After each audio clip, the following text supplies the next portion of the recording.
اپنے صحابہ کرام کے سامنے ایک واقعہ جو رب کی محبت کے حوالے سے ریلیٹڈ ہے، وہ واقعہ صحابہ کرام کے سامنے نبی پاک علیہ الصلوۃ والسلام بیان فرما رہے ہیں کہ پہلی گفتگو میں ایک نوخیز ولی کا تذکرہ حضور علیہ الصلوۃ والسلام نے کیا کہ اس اللہ کے ولی کی بچپن ہی سے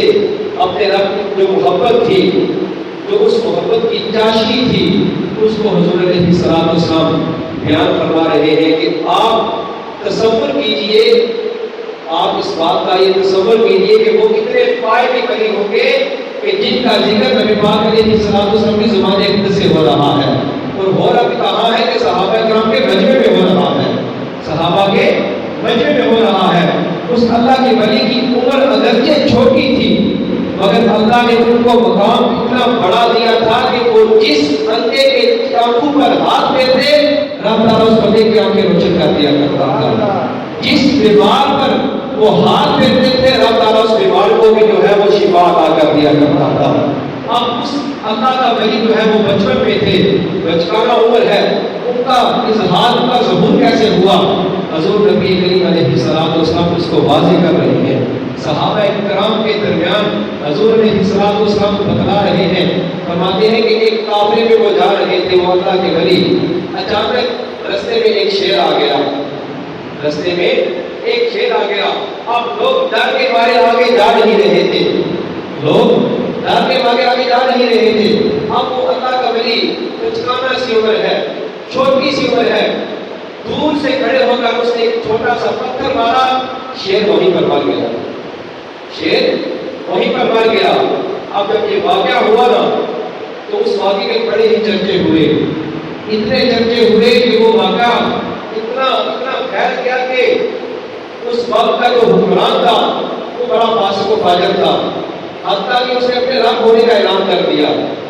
وہ بادشاہ اتنا فاسق تھا کہ اس نے اپنے رب ہونے کا اعلان کر دیا۔ اب حضور علیہ الصلوۃ والسلام ارشاد فرماتے ہیں کہ وہ اللہ کے مقابلے میں اپنے آپ کو معبود قرار دیتا تھا وہ بادشاہ۔ اب اس کے وزراء، اس بادشاہ کے وزراء تھے، وزیر تھے نا، ان وزیر میں سے ایک وزیر ایسا تھا کہ جس کی آنکھوں کی بینائی ختم ہو گئی، آنکھوں کی بینائی اس کی ختم ہو گئی۔ اب اس کو کہیں سے یہ معلوم ہوا کہ ایک اللہ کا ولی ہے، اس کو رب عز و جل نے یہ طاقت عطا کی ہے کہ اگر وہ آنکھوں پر ہاتھ پھیرے رب تعالیٰ اس بندے کی آنکھیں روشن کر دیتا ہے۔ اب وہ وزیر جو ہے، اس کی آنکھیں جو ہے وہ آنکھوں کی روشنی ختم ہو گئی ہے، وہ کہیں پھرتا پھراتا اس اللہ کے ولی کے پاس آ کر پہنچا اور آ کر ان سے کہنے لگا کہ میں آپ کو اونٹ بھی دوں گا، ہیرے جواہرات بھی دوں گا، آپ کو ہر چیز دے دوں گا، آپ میری آنکھیں جو ہے وہ ٹھیک کر دیں۔ اب وہ اللہ کے ولی تھے، ان کی لو رب کے ساتھ لگی ہوئی تھی، انہوں نے کہا کہ مجھے تیرے نذرانوں کی ضرورت نہیں ہے، مجھے تیرے نذرانوں کی ضرورت نہیں ہے۔ اب اس اللہ کے ولی جو ہے انہوں نے اس وزیر کی آنکھوں پر ہاتھ پھیرا، رب تعالیٰ نے اس بندے کی آنکھیں روشن کر دی، رب تعالیٰ نے اس بندے کی آنکھیں روشن کر دی۔ اب جب بادشاہ کو اس بات کا علم ہوا نا تو بادشاہ بڑا ہی پریشان ہوا،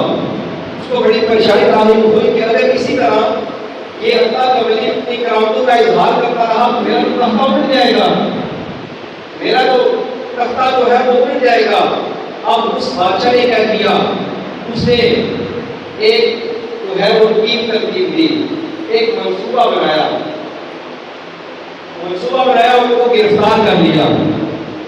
جب اس بچے اللہ کے ولی کو گرفتار کیا گیا، گرفتار کر کے جب بادشاہ کے سامنے لایا گیا تو بادشاہ نے اس اللہ کے ولی سے ایک سوال کیا،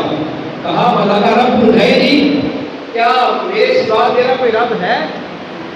تو بادشاہ سوال کر رہا ہے اللہ کے ولی سے، لَكَ رَبٌّ غَيْرِي، کیا میرے سوا تیرا کوئی رب ہے؟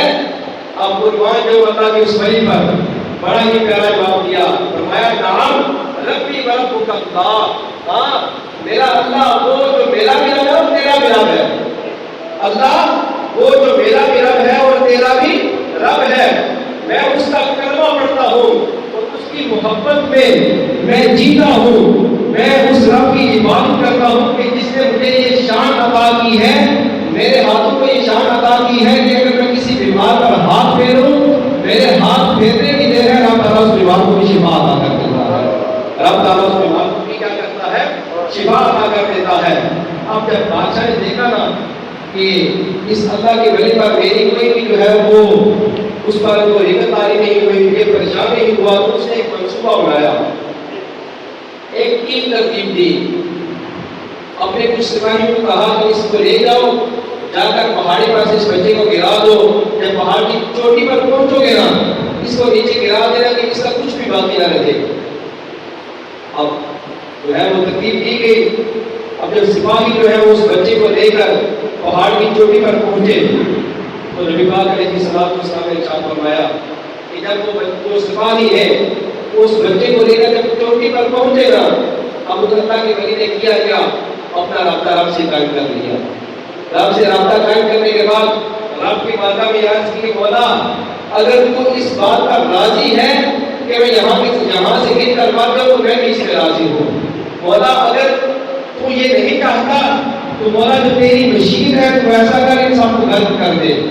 کہتے ہیں کہ جب اس اللہ کے ولی کی زبان سے یہ الفاظ نکلے تو اس پہاڑ پر لرزہ طاری ہو گیا، اس حال میں کہ وہ اللہ کا ولی بچ گیا، باقی سارے ہلاک ہو گئے، باقی سارے جو ہے وہ ہلاک ہو گئے۔ اب وہ اللہ کے ولی جو ہے وہ مسکراتے ہوئے نیچے اتر کر آئے، بچے تھے، چھوٹی سی عمر ہے، اب مسکراتے ہوئے جب نیچے اتر کر آئے نا، جب بادشاہ نے دیکھا تو بڑا حیران ہوا، اسے پوچھا کہ میرے سپاہی کہاں گئے؟ تو اس اللہ کے ولی نے کہا کہ اللہ نے سب کو ہلاک کر دیا ہے، اور دیکھ میرے رب نے مجھے پھر بچا لیا ہے، میرے رب نے پھر مجھے بچا لیا ہے۔ اب اس بادشاہ نے پھر ایک اور منصوبہ بنایا، ایک ٹیم اور ترتیب دی، ان کو یہ کہا کہ جاؤ اس بچے کو لے جاؤ، جا کر سمندر کے وسط میں اس بچے کو سمندر کے درمیان میں گرا دینا۔ اب جب سمندر میں لے جایا گیا اس اللہ کے ولی کو، جب درمیان میں پہنچے، اب پھر اس اللہ کے ولی نے رب کی بارگاہ میں کوئی الفاظ دہرائے، مولا اگر تو اس بات پر راضی ہے کہ میں اس میں ڈوب کر مر جاؤں تو میں بھی اس بات پہ راضی ہوں، اگر مولا یہ بات نہیں ہے تو جو تیری مشیت ہے تو ایسا ہی کر، ان سب کو غرق کر دے۔ تو رب تعالیٰ نے وہی اس کشتی میں مشورے آنے لگے، وہ اللہ کے ولی بچ گئے، باقی سارے جو ہے وہ ہلاک ہو گئے، باقی سب جو ہے وہ کیا ہو گئے؟ ہلاک ہو گئے۔ اب جب بادشاہ نے دیکھا نا بڑا ہی پریشان ہوا، بڑی پریشانی اس کو لاحق ہوئی۔ اب اللہ کے اس ولی نے اس بادشاہ سے کہا کہ تو میری ایک بات یاد رکھنا کہ تو مجھے کبھی نہیں مار سکتا، تو مجھے کبھی نہیں مار سکتا، ہاں ایک طریقہ ہے، اگر تو اس پر عمل کرے گا تو میں جو ہے وہ مار جاؤں گا۔ اب اس نے پوچھا کہ وہ طریقہ کیا ہے؟ اس اللہ کے ولی نے کہا کہ تو اس طرح کر، ایک میدان لگا، مجمع لگا، اس مجمع میں سارے لوگوں کو اکٹھا کرنے کے بعد مجھے ایک تختے پر لٹکا دے، لٹکانے کے بعد مجھے ایک تیر مارنا، کیا کرنا؟ تیر مارنا، اور جب تیر مارے گا تو یہ الفاظ بنے ہیں کہ بسم اللہ رب الغلام، اس بچے کے رب کے ساتھ میں تیر مارتا ہوں۔ بات ہے وہ کہ بادشاہ بڑا خوش ہوا کہ یہ خود اپنے مرنے کا مجھے یہ طریقہ بتا رہا ہے۔ بادشاہ نے اعلان کر دیا، مجمع اکٹھا ہو گیا، میدان لگ گیا، سارے لوگ جمع ہو گئے۔ اب بادشاہ نے کہہ دیا، اس بچے کو جو ہے وہ تختے پر کھڑا کر دیا۔ تختے پر کھڑا کرنے کے بعد جب وہ بادشاہ جو ہے وہ وہاں پر آیا نا، اس نے تیر چلانے لگا تو تیر چلاتے وقت اسے کیا پڑھا؟ بسم اللہ رب الغلام۔ جب اس بادشاہ نے الفاظ بولے، اگرچہ اس وقت اللہ کے ولی کی طرف موت کا حملہ ہو رہا تھا، لیکن ان کو بڑی لذت محسوس ہو رہی تھی، کہ بادشاہ اپنے زمانے میں اپنے الہ ہونے کا تو اعلان کرتا رہا، لیکن آج دیکھو میں دنیا سے جا رہا ہوں، اس کے منہ سے اپنے رب کا نام نکلوا رہا ہوں۔ آج میں تو اس دنیا سے جا رہا ہوں، لیکن اس بادشاہ کے منہ سے اپنے رب کا نام نکلوا رہا ہوں۔ اب جب اس بادشاہ نے بسم اللہ رب الغلام کہہ کر اس بچے کو، اس اللہ کے ولی کو جب تیر مارا، وہ تیر کی کان پٹی پر لگا، انہوں نے کان پر ہاتھ رکھا، اللہ نے جامع شہادت کو روش کر دیا،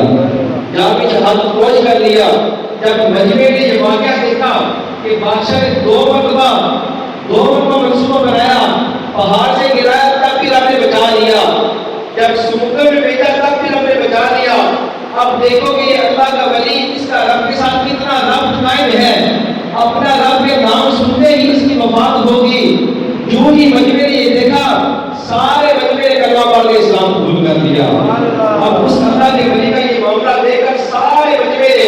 کہا آمنا برب الغلام، ہم اس بچے کے رب پر ایمان لے کر آتے ہیں۔ اب اس بچے نے دیکھیں کہ رب کے ساتھ اتنی دولت آئی، اس بادشاہ کو بھی اور ساری رعایا کو بھی کلمہ پڑھا کر مسلمان کر دیا۔ اب حضرت عمر فاروق رضی اللہ تعالیٰ کا جب دور آیا نا، تو حضرت عمر فاروق رضی اللہ تعالیٰ کے دور میں اتفاقی طور پر ان کی قبر کی کھدائی ہو گئی، اس اللہ کے ولی کی قبر کی کھدائی ہو گئی۔ تو ابن کثیر نے یہ واقعہ لکھا ہے، فرماتے ہیں کہ جب ان کی قبر کی کھدائی کی گئی تو حال یہ تھا کہ اس بچے کی قبر میں جب دیکھا گیا تو ان کا ہاتھ اسی کام پر تھا، اور جسم تر و تازہ اور جسم سارا سلامت تھا،